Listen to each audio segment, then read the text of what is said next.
നമുക്ക് ബാലിന്റെ കോമഡിയുടെ ഇന്നത്തെ നല്ലൊരു കഥ ആയിട്ടാലോ? വീഡിയോ ഇഷ്ടപ്പെടുവാണെങ്കിൽ ഒന്ന് ലൈക്ക് ചെയ്ത് ഹൈപ്പ് ചെയ്യാൻ മറക്കരുതേ. അതോടൊപ്പം തന്നെ ആദ്യമായി കാണുന്നവരാണെങ്കിൽ സബ്സ്ക്രൈബ് ചെയ്യാനും മറക്കരുത് കേട്ടോ. ആര്യൻ ഗോമതിയോടും മിത്രയോടും പറഞ്ഞു, ഒരു കാര്യം ഞാൻ പറഞ്ഞേക്കാം. വെറുതെ പ്രശ്നം ഉണ്ടാക്കാനായിട്ട് എളുപ്പമാണ്, അറിയാലോ. ഇന്ന് തന്നെ ആണെങ്കിലും വേണമെങ്കിൽ എനിക്ക് ആ, ധർമ്മമാമന്റെ കടയെ വെച്ച് അടി കൊടുക്കായിരുന്നു ആര്യൻ അലോകിനിട്ട്. ഞാനിത് ചെയ്തില്ല. എന്തുകൊണ്ടാണെന്നറിയാലോ? മാമന്റെ മനസ്സിലൊരു വിഷമം ഉണ്ടാകാൻ പാടില്ല. അത് മാത്രമല്ല, അത് മാമന്റെ കടയാണ് താനും. അങ്ങനെ ആ പ്രശ്നങ്ങളൊക്കെ ഒന്ന് സോൾവ് ചെയ്ത് ഇവിടേക്ക് വരുമ്പോഴാണ് ഇവിടെ അതിനേക്കാളും വലിയ പ്രശ്നം. മിത്രേ, ഞാൻ നിന്റെ ഭർത്താവാന്നുള്ള കാര്യമൊക്കെ ശരി തന്നെയാ എന്ന് പറഞ്ഞുകൊണ്ട് വെറുതെ പ്രശ്നത്തിനൊന്നും നമ്മൾ പോവണ്ട. വെറുതെ എന്തിനാ ഒരു പ്രശ്നം ഉണ്ടാക്കാനായിട്ട് എളുപ്പ, അത് പിന്നെ അവസാനിപ്പിക്കാൻ ഭയങ്കര ബുദ്ധിമുട്ടായിരിക്കും. അതും പറഞ്ഞ് ആരും അങ്ങോട്ട് കയറിപ്പോയി. അപ്പോഴേക്കും ഗോമതി മിത്രയെ സപ്പോർട്ട് ചെയ്തോണ്ട് പറഞ്ഞു, അവൻ പറഞ്ഞിട്ട് പോയത് കേട്ടില്ലേ എന്ന് പറഞ്ഞിട്ടുണ്ടെന്ന്. ഇപ്പൊ എല്ലാം ഉണ്ടാക്കി വെച്ചിട്ട് അവസാനം മോള് പ്രശ്നം ഉണ്ടാക്കിയതുപോലെയല്ല അവന്റെ സംസാരം. പിന്നെ ഇതങ്ങനെ വെറുതെ വിടാനൊന്നും പോകുന്നൊന്നുമില്ല. ഗോമതിക്ക് നല്ല ദേഷ്യമായിരുന്നു. ദേഷ്യ സങ്കടം സഹിക്കാൻ പറ്റുന്നുണ്ടായിരുന്നില്ല. അങ്ങനെ കുറച്ച് കഴിഞ്ഞപ്പോഴത്തേനും ഗോമതി എന്ത് ചെയ്തു, ബാലിനുള്ള കുടിക്കാനുള്ള വെള്ളമൊക്കെ ആയിട്ട് മുറിയിലേക്ക് വന്നു. ബാലിന് ഇങ്ങനെ ഓരോ കാര്യങ്ങളൊക്കെ ആലോചിച്ചുകൊണ്ടിരിക്കുകയാണ്. ഗോമതി പറഞ്ഞു, ബാലേട്ടൻ ഇത് എന്താ ആലോചിച്ചോണ്ടിരിക്കുക? വെള്ളം കുടിക്കാൻ പറഞ്ഞു. അല്ല ഗോമതി, ഞാൻ ആലോചിക്കുമായിരുന്നു ഗോമതി സ്റ്റോഴ്സ് അങ്ങോട്ട് പൂട്ടിയാലോന്ന്. പൂട്ടാനോ? ബാലേട്ടൻ എന്താ പറയണേ? ഗോമതി, കടയിൽ കച്ചവടമൊക്കെ കുറവാ. ആ, കച്ചവടം കുറവാന്ന് പറഞ്ഞോണ്ട് പിറ്റേ ദിവസം കട പൂട്ടാൻ പോകണോ? ബാലേട്ടാ, അങ്ങനെ നമ്മളങ്ങ് തോറ്റു കൊടുക്കാൻ പാടുണ്ടോ? നമ്മൾ ആരുടെ മുന്നിലും തോറ്റു കൊടുക്കാൻ പാടില്ല. എന്റെ ബാലേട്ടൻ ഒരിടത്തും തോൽക്കില്ല എന്ന് പറഞ്ഞു. ബാലനൊന്ന് ചിരിച്ചു. എന്താ ബാലേട്ടാ, ബാലേട്ടൻ എന്താ ചിരിച്ചേ? അല്ല, ഞാൻ ഒരിടത്തും തോൽക്കില്ല എന്ന് പറഞ്ഞുകൊണ്ട് ചിരിച്ച. കുറച്ചു നാളായിട്ട് എനിക്ക് തോൽവി മാത്രമല്ലേ ഉള്ളൂ ഗോമതി. അത് ബാലേട്ടന്റെ തോന്നലല്ലേ? അല്ല ഗോമതി, ഈ വീട്ടിൽ എല്ലാവർക്കും അതറിയാം. നിനക്കും അറിയാം ഞാൻ തോറ്റോണ്ടിരിക്കുന്ന മനുഷ്യനാന്ന്. മുമ്പൊക്കെ അങ്ങനെ ആയിരുന്നില്ല. ഞാനൊരു തീരുമാനം എടുത്തിട്ടുണ്ടെങ്കിൽ അത് നല്ല തീരുമാനം തന്നെയായിരുന്നു. പക്ഷെ ഇപ്പോഴങ്ങനെയല്ല. എന്ത് തീരുമാനം എടുത്താലും അത് ഫെയിലിയർ ആയി പോയിക്കൊണ്ടിരിക്കുക. ദേവിയുടെ ആനന്ദിന്റെ വിവാഹം തന്നെ ഒന്ന് എടുത്തു നോക്കിക്കേ. ഞാനായിരുന്നു എല്ലാത്തിനും മുന്നിട്ടിറങ്ങി ആ കല്യാണം നടത്തിയത്. ഒടുവിൽ എന്തായി? ഈ അവസ്ഥയിൽ എത്തിച്ചേർന്നില്ലേ? ആനന്ദിന്റെ ജീവൻ നശിച്ചു പോയില്ലേ? എല്ലാത്തിനും കാരണക്കാരൻ ഞാനല്ലേ? അപ്പൊ പിന്നെ ഇപ്പോഴെനിക്ക് തോന്നുക ഒന്നും വേണ്ടിയിരുന്നില്ലാന്ന്. അല്ലെങ്കിലും കുറച്ച് നാളുകളായിട്ട് ഞാൻ എടുക്കുന്ന എന്ത് തീരുമാനം, ഒരു തീരുമാനം പോലും ശരിയാകുന്നില്ല. കോമതി പറഞ്ഞു. അതും പറഞ്ഞുകൊണ്ട് കട നിർത്താനാ? എന്റെ ബാലേട്ട, ഞങ്ങൾ അടുക്കള കയറി ജോലി ചെയ്യുന്ന പെണ്ണുങ്ങളുണ്ടല്ലോ, ചില സമയത്തും കറികളൊക്കെ ഉണ്ടാക്കുമ്പോൾ ശരിയാകത്തില്ല. ബാലേട്ടൻ അറിയാലോ, ചിലപ്പോൾ ഉപ്പ് കൂടിപ്പോ, അല്ലെങ്കിൽ എരിവ്, പുളി. ചില ദിവസങ്ങളിൽ അങ്ങനെയാണ്. അത് ഞങ്ങൾ കൊണ്ട് തന്നീമ്പോ നിങ്ങൾ കുറ്റം പറയും. ചിലപ്പോൾ ചീത്ത പറയും, കഴിക്കാതൊക്കെ ഇരിക്കും എന്നും പറഞ്ഞുകൊണ്ട് പിറ്റേ ദിവസം ഞങ്ങൾ അടുക്കള കയറാതിരിക്കുന്നുണ്ടോ? ഇല്ല, അടുക്കള കയറി വീണ്ടും ഞങ്ങൾ ആഹാരം ഉണ്ടാക്കും. ആ ഒരു കറി ഫെയിലിയർ ആയെന്ന് പറഞ്ഞുകൊണ്ട് വീണ്ടും ഞങ്ങൾ ആ കറി ഉണ്ടാക്കാതിരിക്കുന്നുണ്ടോ? ഇല്ല, ഞങ്ങളത് വീണ്ടും ഉണ്ടാക്കി നോക്കും. ഉണ്ടാക്കി അവസാനം അത് ശരിയാകും. ചില ദിവസങ്ങൾ അങ്ങനെയൊക്കെയാണ്. ചിലപ്പോൾ എത്ര നന്നായിട്ട് ഉണ്ടാക്കാൻ അറിയാമെങ്കിലും ചിലപ്പോൾ നമുക്ക് എന്തേലും ഒരു പ്രശ്നം ഉണ്ടാവും. അത് സ്വാഭാവികം മാത്രമാ. അവൻ ഞങ്ങൾ തളരുന്നില്ലല്ലോ എന്ന് പറഞ്ഞു. ഇത് കേട്ടതും ബാലിനൊരു അന്താളിപ്പോട് കൂടി ഗോമതിയെ നോക്കി. എന്നിട്ട് പറഞ്ഞു, ഗോമതി, കുറെ കാലങ്ങൾക്ക് ശേഷം ആ പഴയ ഗോമതിയെ ഞാൻ കണ്ടത്. മുമ്പ് ഇങ്ങനെയായിരുന്നു നീ, പോസിറ്റീവായിട്ട്. ഇപ്പൊ എനിക്കൊരു ആത്മവിശ്വാസമൊക്കെ തോന്നുന്നുണ്ട്. ബാലേട്ട അത് വേണം. ബാലേട്ടൻ എന്തിനാ കട നിർത്തുന്ന? അതിന്റെ ആവശ്യമൊന്നും ഇല്ല. ആനന്ദിന്റെ ധർമ്മന്റെയും കാര്യമൊക്കെ ഓർത്തിട്ട് കട നിർത്തേണ്ട കാര്യമുണ്ടോ? കട നിർത്തിയെന്നും പറഞ്ഞുകൊണ്ട് അവരുടെ പ്രശ്നങ്ങളൊക്കെ മാറാൻ പോകുന്നുണ്ടോ? ഇല്ല. പിന്നെ എന്തിനു കട നിർത്തണം? പെട്ടെന്ന് ഗോമതിയുടെ കൈ എടുത്ത് പിടിച്ചു ബാലൻ. ഇപ്പോഴെനിക്ക് എന്തോ ഒരാത്മവിശ്വാസമൊക്കെ തോന്നുന്നുണ്ട്. എനിക്ക് കട മുന്നോട്ട് കൊണ്ടുപോകാനായിട്ട് ധൈര്യമൊക്കെ കിട്ടുന്നുണ്ടെന്ന് പറഞ്ഞു. ഗോമതിക്ക് സന്തോഷമായിരുന്നു അത് കേട്ട് കഴിഞ്ഞപ്പോ. പിന്നീട് രാമേട്ടൻ കടയൊക്കെ അടച്ച് നടന്നു വരുന്ന സമയത്താണ് ധർമ്മനെ കാണുന്നത്. ധർമ്മനെ കണ്ടു കഴിഞ്ഞപ്പോഴത്തേന് ധർമ്മന്റെ മുന്നിലേക്ക് രാമേട്ടൻ ചെന്നു. ആഹാ, ഇതാര് ധർമ്മനോ? ഓ, എന്റെ ദൈവമേ, ഒന്ന് കാണാൻ വേണ്ടി ഇരിക്കുമായിരുന്നു. എന്നാൽ നീ വെല്ലു വിളിച്ച പോലെ തന്നെ 2 ദിവസത്തിനുള്ളിൽ തന്നെ കടയൊക്കെ തുടങ്ങിയില്ലോടാ ധർമ്മ. ഓ, ഇപ്പൊ എനിക്ക് നിന്നെ കുറിച്ച് ഓർത്ത് അഭിമാനം തോന്നുന്നുണ്ട്. ഇത്ര പെട്ടെന്ന് നീ ആ കട തുടങ്ങിയതില്. അല്ല, ഇനിയിപ്പൊ ഇന്ദിരാ സ്റ്റോഴ്സിന്റെ 3-4 ശാഖകളും കൂടെ നീ ഉടനെ തുടങ്ങണം. അത് മാത്രല്ല, ആ ഇന്ദിരാ സ്റ്റോഴ്സ് തുടങ്ങിയതുകൊണ്ട് ഇനിയിപ്പം ബാലിന് കച്ചവടം വരത്തില്ല. കച്ചവടം ഇല്ലാതെ ബാലിന് കടയിൽ ആൾക്കാർ കയറാതെ കട പൂട്ടേണ്ട വരും. ഒടുവില് ഒരു നേരത്തെ ആഹാരത്തിന് പോലും വകയില്ലാതെ ഗോമതി സ്റ്റോഴ്സുകാർ നശിച്ചു പോണം. അല്ല, അതല്ലേ നിന്റെ ആഗ്രഹം എന്ന് ചോദിച്ചു. ഓ, രാമേട്ടൻ എന്നെ കളിയാക്കുമല്ലേ? കളിയാക്കണോ നിന്നെയോ? അയ്യോ എന്റെ ധർമ്മ, നിന്നെ പേര് പോലും എടുത്ത് ഞാൻ വിളിക്കുന്നില്ല. നീ ധർമ്മം മുതലാളിയല്ലേ? സാറേന്നല്ലേ എനിക്ക് വിളിക്കാൻ പറ്റുള്ളൂ. വലിയ കടയുടെ മുതലാളി ഇങ്ങനെ തന്നെ വേണോടാ എന്നൊക്കെ പറഞ്ഞുകൊണ്ട് രാമേട്ടൻ കളിയാക്കുമ്പോഴത്തേനും ധർമ്മന് ഭയങ്കര വിഷമായി. അപ്പോഴേക്കും രാമേട്ടൻ പറഞ്ഞു, എടാ ഉണ്ട ചോറിന് നന്ദി കാണിക്കുന്ന എങ്ങനെയല്ലേ? നിന്നെ ഒരു അനുജനെ പോലെ അങ്ങനെയാണോ ആ മനുഷ്യൻ കണ്ടോണ്ടിരുന്നേ, ബാലൻ കണ്ടോണ്ടിരുന്നേ? നീ എന്താടാ ചെയ്തേ? ആ മനുഷ്യന്റെ നെഞ്ചത്ത് തന്നെ അടി കൊടുത്തില്ലേ നീ? എന്നിട്ടോ എടാ നീ ഗതി പിടിക്കൂന്നോർത്താണ് ഇരിക്കുന്നേ. അങ്ങനെയൊന്നും ഗോമതി സ്റ്റോഴ്സ് ബാലൻ തളർന്നു പോകത്തില്ലടാ. ഗോമതി സ്റ്റോഴ്സ് പൂട്ടാനും പോകുന്നില്ല. നീയെന്നല്ല ആര് കണിഞ്ഞ് പരിശ്രമിച്ചാലും നടക്കത്തില്ലട ധർമ്മ.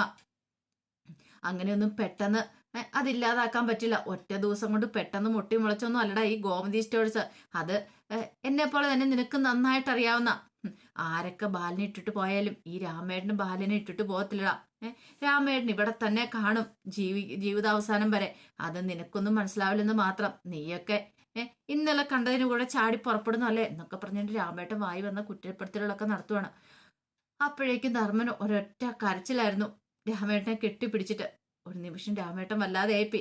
എന്താടാ ധർമ്മ, എന്താന്ന് ചോദിച്ചു. രാമേട്ട, ഇതൊന്നും ഞാൻ അറിഞ്ഞ കാര്യങ്ങളല്ല. ഇന്ദിരാ സ്റ്റോഴ്സ് തുടങ്ങുന്നതിനെ പറ്റി പറഞ്ഞിട്ടുണ്ടായിരുന്നു. പക്ഷെ എവിടെ എന്താണെന്ന് എനിക്ക് അറിയണ്ടായിരുന്നില്ല. കടയുദ്ഘാടനത്തിന് വന്നു കഴിഞ്ഞപ്പോഴും ഞാൻ അറിയണേ. അപ്പൊ ഞാൻ അവിടെ എന്തൊക്കെ ബഹളം ഉണ്ടാക്കിയെന്ന് അവിടെ നിന്നവരോട് ചോദിച്ചാൽ അറിയാം. പക്ഷെ ഒടുവില് ഞാൻ എൻ്റെ അമ്മയെ ഏറ്റവും കൂടുതൽ സ്നേഹിക്കുന്നേ അമ്മയുടെ മുന്നിൽ തോറ്റു കൊടുക്കേണ്ടതായിട്ട് വന്നു. എന്ത് ചെയ്യാനാ എൻ്റെ രാമേട്ട? ഒരു കുടുംബമായിപ്പോയി. അല്ലായിരുന്നെങ്കിൽ അങ്ങ് ജീവൻ ഒടുക്കിയാൽ മതിയായിരുന്നു. ആരുടെ ഇങ്ങനത്തെ മുഖങ്ങളൊന്നും കാണേണ്ട വരത്തില്ലായിരുന്നല്ലോ. ജീവൻ എടുക്കുവാണെങ്കിൽ ആരുടെയും കുത്തുവാക്കുകൾ കേൾക്കേണ്ട വരില്ലായിരുന്നു. അതാ ഞാൻ ആലോചിച്ചോണ്ടിരുന്നേ. ധർമ്മ നീയ പിന്നെ ഞാൻ എന്ത് ചെയ്യണം രാമേട്ട? എനിക്ക് ജീവിക്കണമെന്ന് പോലും തോന്നുന്നില്ല. ആ ഒരവസ്ഥയിൽ കൂടെ കാര്യങ്ങൾ പോയിക്കൊണ്ടിരിക്കുന്നത്. ആരോട് പറഞ്ഞാലും മനസ്സിലാകത്തില്ല. ഈ കാര്യങ്ങളൊക്കെ അറിഞ്ഞിപ്പം ഞാൻ നേരെ ദേമംഗലത്തേക്ക് തന്നെ ബാലയേട്ടനെയും ഗോമചേച്ചിയും കാര്യങ്ങൾ പറഞ്ഞ് മനസ്സിലാക്കാനായിട്ട്. പക്ഷെ അവര് പോലും എന്നെ വിശ്വസിക്കുന്നില്ല. എനിക്ക് എന്ത് ചെയ്യണമെന്ന് പോലും അറിയത്തില്ല. രാമേണ്ണ അറിയാവോ ഇപ്പൊ ഞാൻ കടന്നു പോകുന്ന സാഹചര്യം എന്താന്ന്? അത് പറഞ്ഞാൽ മനസ്സിലാവത്തില്ല. ഞാൻ ഓരോ നിമിഷം ഉരുകി ഉരുകിയാ നിക്കണേന്ന് പറഞ്ഞു. പോട്ടയുടെ ധർമ്മ, എന്റെ വിഷമം കൊണ്ട് ഞാൻ പറഞ്ഞു പോയതാ എന്നൊക്കെ രാമേട്ടൻ പറഞ്ഞു. അല്ല, ആരെക്കാളും കൂടുതലായിട്ട് രാമേണ്ണൻ എന്നെ മനസ്സിലാകത്തില്ലേ? എന്നിട്ട് ആ രാമേണ്ണനാണോ എന്നോട് ഇങ്ങനെയൊക്കെ പറഞ്ഞേ? എടാ ധർമ്മ, എന്റെ വിഷമം നിനക്ക് എന്താണെന്നറിയാലോ. ഇത് കടയൊക്കെ തുടങ്ങിയെന്ന് അറിഞ്ഞു കഴിഞ്ഞപ്പോൾ എനിക്ക് നെഞ്ചു പൊട്ടുന്ന പോലെ തോന്നി. എൻ്റെ ആ പ്രയാസം കൊണ്ട് നിന്നോട് പറഞ്ഞ അത് പറഞ്ഞ് ധർമ്മനെ ആശ്വസിപ്പിക്കുകയാണ് രാമേട്ടൻ. പിന്നീട് കൃഷ്ണമംഗലത്ത് സുകന്യ പണമൊക്കെ എണ്ണി തിട്ടപ്പെടുത്തുവാണ്. രായശ്രീ അച്യുതനും കൂടെ അടുത്തുണ്ട്. അങ്ങനെ പണമൊക്കെ എണ്ണി തിട്ടപ്പെടുത്തിയിട്ട് സുകന്യ പറഞ്ഞു, ദേ നല്ല കളക്ഷൻ ഉണ്ട്, പ്രതീക്ഷിച്ചേക്കാനും കൂടുതലുണ്ടെന്ന് പറഞ്ഞു. അച്യുതൻ പറഞ്ഞു, ഇങ്ങനെ വേണം മുന്നോട്ട് പോകാനായിട്ട്. ഓരോ ദിവസം കളക്ഷൻ കൂടണം. അത് മാത്രമല്ല, ഗോമതി സ്റ്റോഴ്സിലെ ചില സ്ഥിരം കസ്റ്റമേഴ്സിന്റെ ഒക്കെ നമ്പർ ഞാൻ തപ്പി കണ്ടുപിടിച്ചിട്ടുണ്ട്. അവരെയൊക്കെ വിളിച്ചു പറയണം. കൃഷ്ണമംഗലംകാര് ഇനിയിപ്പോൾ അടങ്ങിയിരിക്കാൻ പാടില്ല. ഇന്ദിരാ സ്റ്റോഴ്സിൽ വന്ന് സാധനം മേടിക്കാനിട്ട് അവരോടൊക്കെ വിളിച്ചു പറയണമെന്ന് പറഞ്ഞു. അത് കേട്ട് കഴിഞ്ഞപ്പോൾ രാജശ്രീ പറഞ്ഞു, അത് ശരിയാ, അതൊരു നല്ല കാര്യമാണ്. അങ്ങനെ ഒടുവില് ഒരു നിവൃത്തിയില്ലാതെ ഗോമതി സ്റ്റോഴ്സ് പൂട്ടണമെന്ന് പറഞ്ഞു. ആ സമയത്ത് സുകന്യ പറഞ്ഞു, കാര്യമൊക്കെ ശരി തന്നെ, ധർമ്മേന്റെ കാര്യം ഓർക്കുമ്പോഴാ അവനെയൊക്കെ നമുക്ക് നേർവഴിക്ക് കൊണ്ടുവരാന്ന് പറഞ്ഞു. അങ്ങനെ സംസാരിച്ചുകൊണ്ടിരിക്കുന്ന സമയത്ത് ധർമ്മൻ അങ്ങോട്ടേക്ക് വരുന്നേ. ധർമ്മനെ കണ്ടു കഴിഞ്ഞപ്പോഴത്തേനും അച്യുതൻ പറഞ്ഞു, എടാ ഇന്ന് കടയിൽ നല്ല കച്ചവടം കാര്യങ്ങളൊക്കെ ആയിരുന്നു, ഞങ്ങൾക്ക് എന്താളും നല്ല സന്തോഷമായെന്ന് പറഞ്ഞു. ധർമ്മൻ പറഞ്ഞു, എനിക്ക് അത്ര വലിയ സന്തോഷമൊന്നും ഇല്ല. അതെന്താടാ അങ്ങനെ പറഞ്ഞേ? ഓരോരുത്തർ കുറ്റപ്പെടുത്തുന്ന കേൾക്കുമ്പോ എത്രമാത്രം വിഷമമാണെന്ന് അറിയാവോ? ഓ അതാ ബാലനല്ലേ. ബാലൻ കുറ്റപ്പെടുത്തിയാൽ നീ വലിയ മൈൻഡ് ആക്കാൻ പോണ്ട. ബാലൻ മാത്രമല്ല, രാമേട്ടനെങ്കിൽ ഇതെന്തോ പറഞ്ഞെന്നറിയോ, ഞാൻ ചതിയനാന്ന്, വഞ്ചകനാന്ന്. ഓ രാമേട്ടൻ അങ്ങേര് പിന്നെ ബാലന്റെ പിന്നെ നിഴലാണല്ലോ. അയാൾ പറഞ്ഞില്ലെങ്കിൽ അത്ഭുതമുള്ളൂ. അപ്പോഴേക്ക് സുകന്യ വന്നിട്ട് പറഞ്ഞു, അത് ശരിയാ, ബാലന്റെ കൂടെ എപ്പോഴും നേരിൽ പോലെ നടക്കുന്ന ആളെ ഈ രാമേട്ടൻ. അയാളെ എനിക്ക് പണ്ടേ ഇഷ്ടമില്ല. ബാലേട്ടൻ പറയുന്ന എന്താണോ അത് അപ്പടി തന്നെ അനുസരിക്കും. അയാളുടെ വിചാരം അയാളാണ് ഗോമതി സ്റ്റോഴ്സ് ഉണ്ടാക്കിയെന്ന. ഓ ചില സമയത്ത് അയാളുടെ അഹങ്കാരം കാണണം എന്നൊക്കെ സുകന്യ പറഞ്ഞു. അത് കേട്ടതും ധർമ്മം പറഞ്ഞു, ദേ സുകന്യ, നീ അനാവശ്യം പറയരുത് കേട്ടോ. അച്യുതൻ പറഞ്ഞു, എടാ മോനെ, നീ എന്തിനാ ടെൻഷൻ അടിക്കുന്നേ? ഇപ്പൊ നിനക്കൊരു കടയുണ്ട് ഇന്ദിരാ സ്റ്റോഴ്സ്. നീ ഇന്ദിരാ സ്റ്റോഴ്സിന്റെ ഓണറാ. ആ ഒരു ഓർമ്മ വേണം. കടയിൽ കച്ചവടം ഉണ്ടായിരിക്കണം, ലാഭം കിട്ടണം, അത് മാത്രമായിരിക്കണം നിന്റെ ചിന്ത. അല്ലാതെ മറ്റൊന്നിലേക്ക് നിന്റെ ചിന്ത പോകേണ്ട കാര്യമൊന്നുമില്ല. രാജശ്രീ പറഞ്ഞു, അതെ, അത് തന്നെയായിരിക്കണം നിന്റെ മുൻപിലുള്ളത്. അല്ലാതെ വെറുതെ നീ എന്തിനാ എപ്പോഴും ഗോമതി സ്റ്റോഴ്സിനെ കുറിച്ചും അവരെക്കുറിച്ചും ഇവരെക്കുറിച്ചും ഒക്കെ ചിന്തിച്ചുകൊണ്ടിരിക്കണേ? എടാ ഇതിപ്പോ നിന്റെ തൊഴിലായിട്ട് മാറിയിരിക്കുക, അല്ലാതെ വേറൊന്നുമല്ല എന്നൊക്കെ പറഞ്ഞിട്ട് ധർമ്മന് ഇങ്ങനെ ഓരോ കാര്യങ്ങളൊക്കെ പറഞ്ഞു കൊടുത്തോണ്ടിരിക്കണം. പക്ഷെ ധർമ്മന് ഒട്ടും അത് ഉൾക്കൊള്ളാൻ പറ്റുന്നുണ്ടായിരുന്നില്ല. ധർമ്മൻ അങ്ങോട്ട് കയറിപ്പോയി കഴിഞ്ഞപ്പത്തിന് സുകന്യോട് അച്യുതൻ പറഞ്ഞു, അവൻ ഇത്തിരി വീക്കാ, പക്ഷെ നീ വേണം സുകന്യ കടയിലെ കാര്യങ്ങളൊക്കെ നല്ല ഭംഗിക്ക് നോക്കാനായിട്ട്. അവൻ ഇച്ചിരി പിന്നോട്ട് പോയാലും അതൊക്കെ ഞാൻ ഏറ്റു. ധർമ്മേന്റെ കാര്യം എനിക്ക് വിട്ടാൽ അച്യുതേട്ടാ, ഞാൻ കാര്യങ്ങൾ മുന്നോട്ട് കൊണ്ടുപോയിക്കൊള്ളാന്ന് പറഞ്ഞു. അങ്ങനെ രാത്രിയൊക്കെ കഴിഞ്ഞപ്പോൾ കിടക്കാനായിട്ട് മിത്ര ആര്യനും കൂടെ മുറിയിലേക്ക് വന്നു. അങ്ങനെ ആര്യനോട് മിത്ര ചോദിച്ചു, ഞാനൊരു സംശയം ചോദിച്ചോട്ടെ. എന്താ?